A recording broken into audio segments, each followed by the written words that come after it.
Debates exclusives. நடுநிலையான செய்திகள், தனித்துவமான பார்வை, விரிவான அலசல். RDX.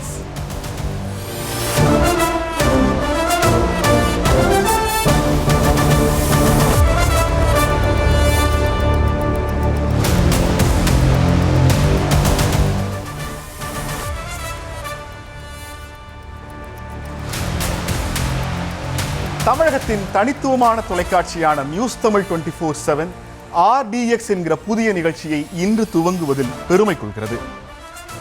ஒவ்வொரு நாளும் நடக்கிற ஏதேனும் ஒரு பெரிய செய்தியை விருப்பு இல்லாமல் அதற்கே உரிய நியாயங்களோடு முழுமையாக ரிப்போர்ட் செய்வது, அந்த செய்தியினுடைய எல்லா கோணங்களையும் பின்னணியையும் தர்க்கங்களின் வாயிலாக டிபேட் செய்வது, அந்த செய்தி சமூகத்தில் ஏற்படுத்த போகிற பாதிப்பை எக்ஸ்க்ளூசிவாக உங்களுக்கு முன்னாடியே அறிவிப்பது. Report, debates, exclusives. RDX. திங்கள் முதல் சனிக்கிழமை வரை நாள்தோறும் இரவு 7 மணிக்கு உங்களை சந்திக்க வருகிறோம். இன்றைய நாளின் முக்கிய செய்தி.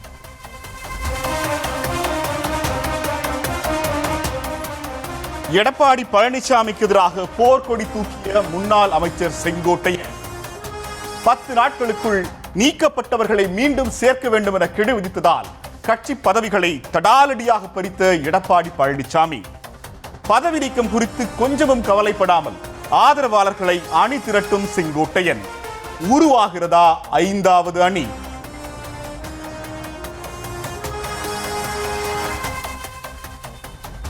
டிடிவி தினகரன் ஆடும் 2020. எடப்பாடி பழனிசாமியை ஏற்க மாட்டேன் என டிடிவி தினகரன் திட்டவட்டம். முதல்வர் வேட்பாளர் விவகாரத்தில் தனி ரூட் எடுக்கும் டிடிவி தினகரன். அண்ணாமலைக்கு டிக், நயினாருக்கு செக்.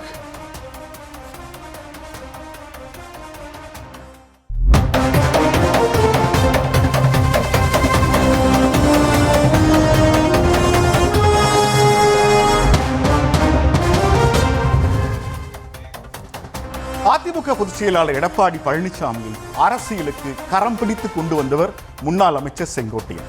கடந்த 50 ஆண்டு காலமாக அதிமுகவில் தலைவராக இருந்தவரை ஒரே ஒரு கையெழுத்தில் அதிமுகவின் தொண்டராக மாற்றியிருக்கிறார் எடப்பாடி பழனிசாமி. இன்றைய நிகழ்வுகளை முழுவதுமாக ஆக்கிரமித்திருக்கிறார் செங்கோட்டையனும் டிடிவி தினகரனும். இன்றைய RDXின் தலைப்பு என்பது மிக முக்கியமானது. 5 அணிகளாக அதிமுக, பின்னணியில் திமுகவா? இன்றைய ராசிப்பை பார்க்கலாம்.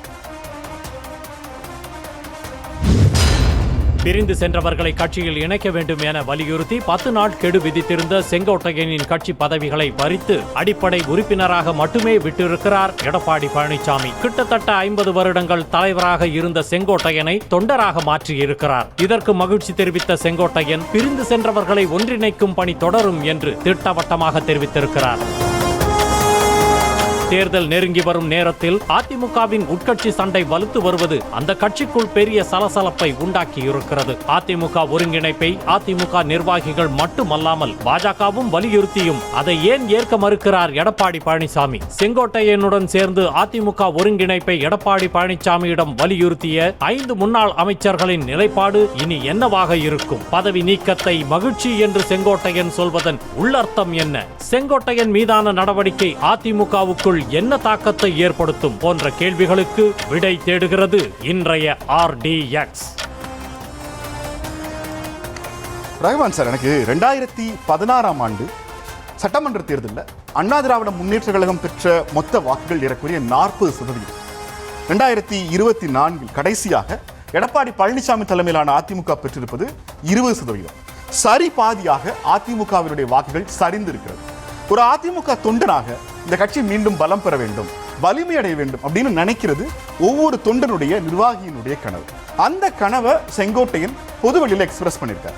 அதுவும் இன்னும் ஒரு படி மேல சொல்றதா இருந்தா, ஒரு 6 மாதங்களுக்கு முன்பாகவே அதிமுகவினுடைய மூத்த தலைவர்கள் 6 பேரோட போய் நாம 2026 ஜெயிக்கணும்னா ஒரு வலிமையான கூட்டணி அவசியம்ங்கிறத விட முக்கியமானது கட்சி ஒன்றுபடணும், ஒன்றுபட்டால் மட்டும்தான் நமக்கு வாய்ப்பு இருக்கு அப்படின்னு சொல்லியிருக்காரு. ஆனால் RDXக்கு ஒரு முக்கியமான கேள்வி எழுகிறது. செங்கோட்டையனுடைய நீக்கத்துக்கு பிறகு இது நமக்கு என்ன சொல்ல வருது அப்படின்னு நான் நினைக்கிறேன்னா, ஒருங்கிணைப்புக்கு கட்சியினுடைய எல்லா தலைவர்களையும் ஒருங்கிணைப்பதற்கான கதவை இழுத்து மூடினாரா EPS? இந்த கேள்வி ரொம்ப முக்கியமான ஒரு கேள்வி. செங்கோட்டையனோட நீக்கம் வாயிலாக அடுத்து யாராவது அதிமுக ஒருங்கிணைய வேண்டும், நீக்கப்பட்டவர்கள் அல்லது வெளியேடுகள் இவர்கள் இந்த கட்சியில திரும்ப சேரணும், குறிப்பா சசிகலா, டிடிவி அவர்கள் இவங்களை எல்லாம் திரும்ப சேர்க்கிறது அப்படிங்கிறதுல எடப்பாடி பழனிசாமி அவர்களுக்கு சிக்கல் என்ன? இந்த செங்கோட்டையன் நீக்கப்பட்டதற்கு, பதவி பறிக்கப்பட்டதன் வாயிலாக மொத்தமாக இந்த குரல்களை அமுத்தி விட்டாரா எடப்பாடி? இப்ப அதிமுக தலைமை பலவீனமாக இருக்கிறது என்ற ஒரு தொடர் குற்றச்சாட்டு இருந்து கொண்டே இருக்கிறது. இல்ல, அதிமுக தலைமை பலவீனமாக இல்லை, அது வலிமையாகத்தான் இருக்கிறது என்று உணர்த்துவதுதான் எடப்பாடி பழனிசாமியுடைய முதல் நோக்கம். அதனாலதான் அதிமுக ஒரு பெரிய வெற்றி பெற வேண்டும் என்றால் ஒன்றிணைய வேண்டும் என்று சொன்ன செங்கோட்டையனை அவர் பொறுப்புகளில் இருந்து நீக்கி இருக்கிறார் என்றுதான் நமக்கு காட்டும். இல்ல, இப்ப எனக்கு முக்கியமான கேள்வி, செங்கோட்டையன் தேர்தலுக்கு கரெக்டா 6 மாதங்களுக்கு முன்பாக ஏன் இப்போது பேச வேண்டும் அப்படிங்கிற கேள்வி இருக்கு. இப்ப என்ன பொலிட்டிக்கல் முக்கியத்துவம் இருக்கு? ஏன் என்ன காரணத்துக்காக இப்ப பேசுறாரு? இப்போ செங்கோட்டையன் 6 மாதத்திற்கு முன்னால் ஏன் பேச வேண்டும் என்று சொல்வதை விட அவர் என்ன பேசுகிறாருங்கிறது நமக்கு ஆச்சரியமாக இருக்கிறது. அவர் என்ன பேசுறாரு அப்படின்னீங்கன்னா, ஏற்கனவே நாங்கள் பாஜகவோடு கூட்டணி சேர வேண்டும் என்று நாங்கள் சொன்னோம். அப்போது அது எடப்பாடி பழனிசாமி மறுத்து விட்டார். நாங்கள் மத்திய அமைச்சரை பார்த்தோம், ஏன் பாரத பிரதமரையே பார்த்தோம். அதன் பிறகு தற்பொழுது பாஜக கூட்டணி அமைந்திருக்கிறது. பிரிந்து சென்றவர்களை மீண்டும் அதிமுகவில் சேர்க்க வேண்டும். தவறினால் என்று அவர் ஒரு 10 நாள் கெடு விதிக்கும் பொழுது அதனுடைய பொருள் என்னவென்றால் மீண்டும் பாஜகவை நாங்கள் சென்று பார்ப்போம். அப்ப பாஜகவை காட்டி எடப்பாடி பழனிசாமியை பயமுறுத்தி விட வேண்டும், பயமுறுத்தி விட முடியும் என்று செங்கோட்டையன் கருதுகிறாராங்கிறது ஒரு பிரதான. செங்கோட்டையனுடைய மனம் எப்படிப்பட்ட மனம்னு எனக்கு தெரியும். ஏன்னா 5ஆம் தேதி இந்த மனம் திறக்க போகிறது அப்படின்னு 1ஆம் தேதி ஒரு ட்ரெய்லர் விடுறாரு. நம்ம நிகழ்ச்சிக்கு புறமா விடுற மாதிரி ஒண்ணு. 5ஆம் தேதி எனக்கு ரொம்ப நீங்க ஆச்சரியமா இருக்கு. எம்ஜிஆர் இருக்கிற போது, ஜெயலலிதா இருக்கிற போது ஒரு தலைமைக்கு உங்களால கெடு விதிக்க முடியுமா? கோரிக்கை வைக்கலாம், இதை செய்யுங்க அப்படின்னு.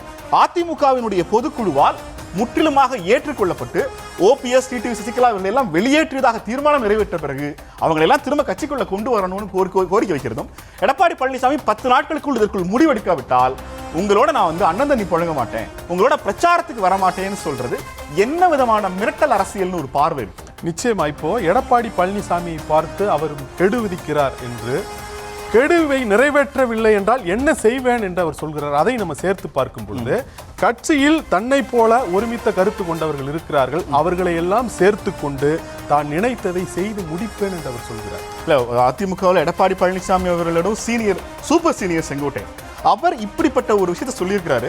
இன்னைக்கு எடப்பாடி பழனிசாமி அவர்கள் தலைமைக்கு எதிராக பேசினார் என்ற குற்றத்தை சுமத்தி அவர் வகித்து வந்த அத்தனை பதவிகள்ல இருந்தும் பறிச்சிருக்கிறாங்க.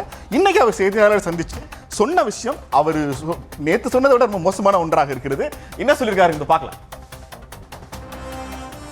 என்னுடைய பணி இதை நோக்கித்தான் தொடரும். நேற்றைய தினம் எடுத்து சொன்னதைப் போல இந்த பணி எடுத்து சொன்ன கருத்தின் அடிப்படையில் தொடரும். சில பேர் நினைத்தே தொலைபேசியில் பேசியிருக்கிறார்கள், அதுதான் சொல்ல முடியுமே தவிர இதெல்லாம் போக போக காலத்திலான் தெரியும்.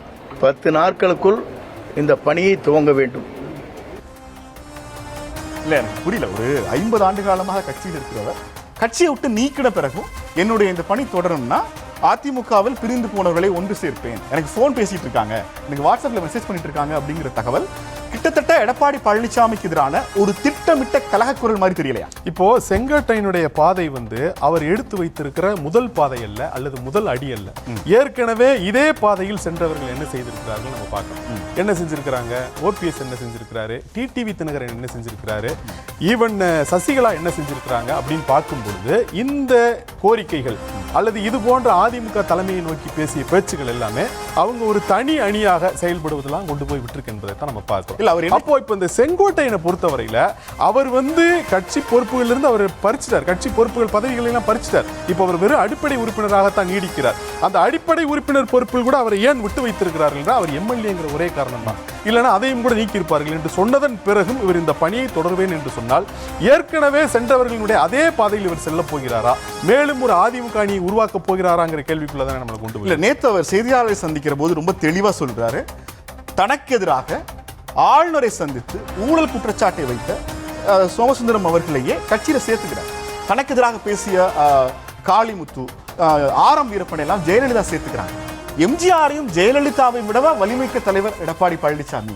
கட்சியிலிருந்து பிரிந்து போனவங்களை எல்லாம் இவ்வளவு வன்மத்தோடு விரட்டுவது என்பது கட்சியை எடப்பாடி பழனிசாமியை பாழ்படுத்துகிறார் அப்படிங்கிற குற்றச்சாட்டை முன்வைக்கிறதுங்கிறது எடப்பாடியோட தலைமையை கேள்விக்குள்ளாக்காத. நீங்க ஒரு தலைவரை சப்போர்ட் பண்ணணும், அவருக்கு நீங்க ஆதரவு கொடுக்கணுங்கிற சிச்சுவேஷன்ல அவரும் சேர்ந்து பறிப்பது என்பது என்ன நியாயம்? இப்போ நம்ம முன்னாடி இருக்கக்கூடிய விஷயம் ஒண்ணுதான், அந்த விஷயத்தை நம்ம எப்படி இன்டர்பிரட் பண்றோம்ன்றதுல தான் சிக்கல் இருக்கு. இப்போ நீங்க எப்படி அதை இன்டர்பிரட் பண்றீங்க, நான் எப்படி இன்டர்பிரட் பண்றேன், அல்லது இந்த தரப்பு எப்படி இன்டர்பிரட் பண்ணுது, அல்லது அந்த தரப்பு எப்படி நம்ம பார்த்துட்டோம்னா, அதிமுக தலைமை பலவீனமாக இருக்கிறது என்ற குற்றச்சாட்டை உடைத்து எறிவது தான் எடப்பாடி பழனிசாமியுடைய முதல் நோக்கமாக இருக்கிறது. இந்த கட்சி அவருடைய கட்டுப்பாட்டில் இல்லை, அவர் அந்த இன்னும் மெட்டீரியலைஸ் பண்ண முடியல, அவரால் அதை மொபிலைஸ் பண்ண முடியல என்கிற குற்றச்சாட்டு இருக்குல்ல, அதை உடைக்கிறதுக்கான தொடர் முயற்சியில் தான் அவர் இருக்கிறார். அப்போ அதுல இருந்து தான் அவர் இப்படி ஒரு நடவடிக்கை எடுக்கிறார். செங்கோட்டையன் இப்படி ஒரு செய்தியாளர் சந்திப்பை வைத்து அதிமுக தலைமையை பார்த்து இப்படி சொல்ல வேண்டிய அவசியம் என்ன, இப்படி சொல்லும் போது அதிமுக தலைமை குறித்து என்ன கருத்து எழும் என்கிற அந்த சிக்கல் அவருக்கு வரும்ல. நேத்திய செய்தியாளர் சந்திப்பில் என்ன சொல்றாரு, எடப்பாடி பழனிசாமி வெற்றி பயணம் போறாரு, கூட்டமாக மக்கள் வர்றாங்கன்னு சொல்லும்போது அந்த கூட்டம் வேற, இந்த லைனை பயன்படுத்துறாரு, அந்த கூட்டம் வேற, அதிமுகவினுடைய தொண்டர்கள், அதிமுகவினுடைய விசுவாசிகள், நிர்வாகிகள், கழக தலைவர்கள், மூத்த தலைவர்கள் எல்லோருக்கும் ஒரு கருத்து இருக்கிறது. அது என்னன்னா அதிமுக வலிமை அடையணும்னு. எடப்பாடி பழனிசாமி அவர்கள் போகிற யாத்திரைக்கு வருகிற கூட்டமே அது அதிமுகவோட கூட்டம் இல்லைன்னு சொல்ற இடத்துக்கு அவர் போயிட்டாருங்கிறதே நமக்கு ஒரு அலார்மிங்கா இருக்கு. இந்த ஆர்டிஎக்ஸுக்கு சில ரெண்டாவது கேள்வி ரொம்ப முக்கியமான கேள்வி. இந்த சம்பவத்தில் செங்கோட்டையனை கைவிட்டார்களா 5 முன்னாள் அமைச்சர்கள்? இந்த இடம் ரொம்ப முக்கியமான இடம். எடப்பாடி பழனிசாமி அவர்களை 6 மாதங்களுக்கு முன்பாக சந்தித்து கட்சி வலுப்பெற வேண்டும், கட்சியில் இருந்து நீக்கப்பட்டவர்களை மீண்டும் கட்சியில் சேர்க்க வேண்டும் அப்படின்னு திட்டவட்டமாக தெரிவித்து விட்டு வந்தோம். அதுக்கு பிறகு எங்களை எந்த விதமான அழைப்பு வரல, மாவட்ட செயலாளர்கள் மாநாட்டில் கூட அதை பத்தி எதுவும் பேசப்படலை அப்படிங்கிறார். செங்கோட்டையன் சொல்ற இந்த பாயிண்ட் இருக்குல்ல, நான் போய் எடப்பாடி பழனிசாமி அவர்களை சந்திக்கிறேன், இந்த கட்சி சேரணும்னு நான் சொல்றேன், அப்படி ஒரு சம்பவமே நடக்கல, பச்சை பொய்ன்னு சொல்றேன். ஆனால் அதிமுகவில் அன்றைக்கு அவரோடு சென்ற நத்தம் விஸ்வநாதன், வேலுமணி, தங்கமணி, அன்பழகன், சிவசண்முகம் இவங்க யாருமே இது குறித்து பேசலைங்கும் போது செங்கோட்டையனை எடப்பாடி பழனிசாமி கட்சியிலிருந்து நீக்குவதற்கு முன்பாகவே இந்த 5 நீக்கிவிட்டார்கள் நான் புரிஞ்சுக்கலாமா? கைவிட்டு விட்டார்கள்ன்றதுதான் நமக்கு இன்னைக்கு பதிலா இருக்கு. ஏன்னா அவங்க அது குறித்த கேள்விக்கு அவங்க பதிலளிக்காம மௌனமா போறாங்க. அவர் இவ்வளவு தூரம் சொன்னதற்கு பிறகும் கூட அவருக்கு ஆதரவு குரலோ அல்லது ஒரு சாதகமான குரலோ எழவில்லை. ஆனா அதுக்கு ஒரு முக்கியமான காரணம் இருக்குங்கிறதை நம்ம பார்க்கிறோம். என்னன்னா, இப்ப அவர் அதிமுக தலைமையை நோக்கி இப்படி ஒரு கோரிக்கையை முன்வைக்கிறார், இப்படி ஒரு குரலை முன்வைக்கிறார். இது இப்படிதான் செயல்பட வேண்டும் என்பதோடு அவர் நிறுத்தி இருந்தார்னா பரவாயில்ல. ஆனா அப்படி செய்யலன்னா என்ன ஆகும் என்பது குறித்து அவர் பேசும் பொழுது அந்த பேச்சு என்பது பாத்தீங்கன்னா அதிமுகவினுடைய அடித்தளத்தையே கலகலத்து போக வைக்கிறதா இருக்கு. ஏன்னா எடப்பாடி பழனிசாமி கட்டுப்படுத்துறதுக்கு இன்னொருத்தர் இருக்கிறாங்க என்கிற அந்த டோன் இருக்கு பாருங்க, அது ரொம்ப சிக்கலான டோன். இந்த டோனை நம்பி இந்த முன்னாள் அமைச்சர்கள் போனாங்கன்னா அவங்களுடைய நிலைமை என்ன ஆகுங்கிறது இந்த இடத்துல ஒரு முக்கியமான கேள்வி. யாருடைய குரலாகவோ செங்கோட்டையன் பேசுகிறார்? அது யாருடைய குரல்னா, ஒரு அதிமுகவில் அடிமட்ட தொண்டர், அதிமுக ஆட்சிக்கு வரணும்பா, திமுகவை வீழ்த்தணும், எடப்பாடி பழனிசாமி மீண்டும் முதலமைச்சர் ஆகணுங்கிற ஒரு கோரிக்கை தான். ஆனா இது யாருடைய குரலாக இருக்கிறதுங்கிறதா இப்போ நமக்கு டவுட்டா இருக்கு. இதற்கு 2 காரணங்கள் இருக்கு. ஒன்று, தமிழ்நாட்டில் ஆட்சியில் இருக்கிற திராவிட முன்னேற்ற கழகம் வலுவிழந்து வலு குறைந்து இருப்பதாக பரவலாக சொல்லப்படுவது கொங்கு மண்டலம்.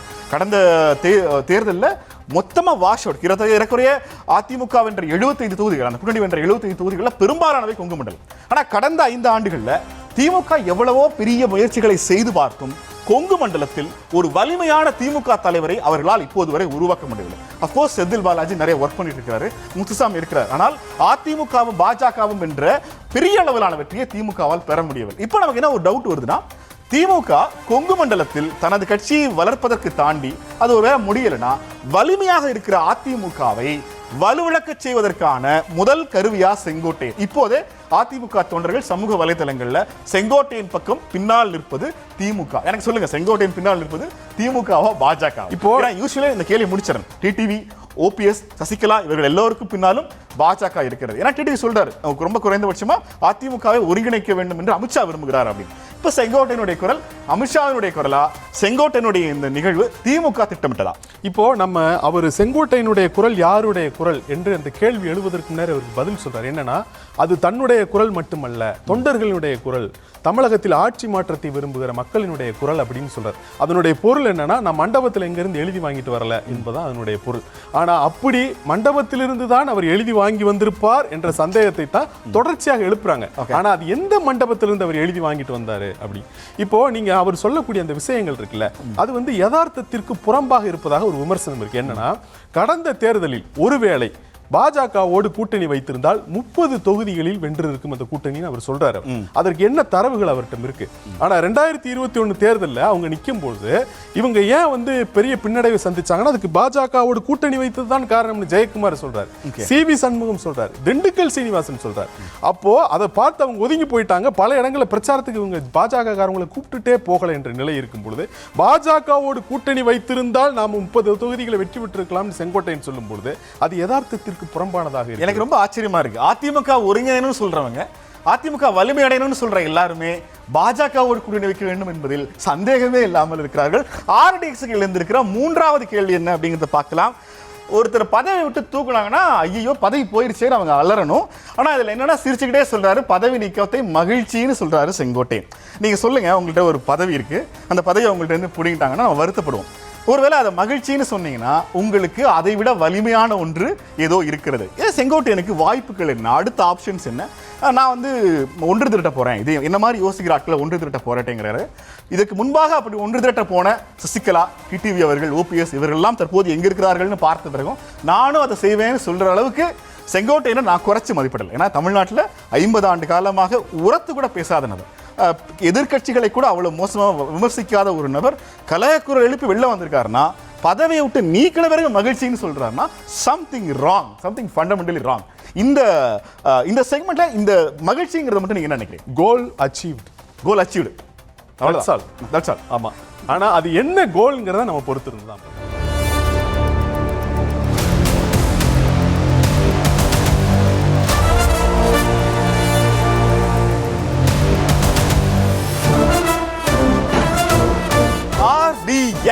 Reports, debates, exclusives. நடுநிலையான செய்திகள், தனித்துவமான பார்வை, விரிவான அலசல். RDX.